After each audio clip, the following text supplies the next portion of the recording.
watu wanakungunya ili ngashinda kuendelea. Wewe, huyu si mke wako? Wewe jamaa. Limewaka.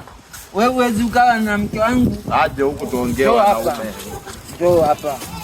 Wewe kwa nini utembee na mke wa mtu? Kwa nini? Nilijali, unajua kabisa huyu nilijali, akikufanyia ubaya. Mwanaume mwenzio. Ule aliniambia hajaolewa bro. Sasa hiyo ndio mbaya, kudanganya wanaume wenzako hapa. Umesikia kiongozi? Wewe fanya chochote kile. Rushwa. Una shingapi? Rushwa gani? Yaani hapa sina hata mimi. Wewe tupe, hebu tupe 20,000 tusamee family life. Huyu asije akachukua utamu wa mke wake. Huyu utaanza kutembea umechechemea. Kwanza umemfanya mke wangu kabadilika mpaka nimemsahau. Ndio na hii 10,000 tu ilikuwa imebaki ya guest. Hii. Ya guest. Wewe tutagawana. Mbona mnisamee brother? Nenda ukaendelee na mambo yako. Endelee. Sasa 10,000 ya guest. Nenda kaendelee na mambo yako. Umesikia sasa? Sikia basi. Hii mimi naichukua. Umesikia? Hii ngoja mimi niivunje.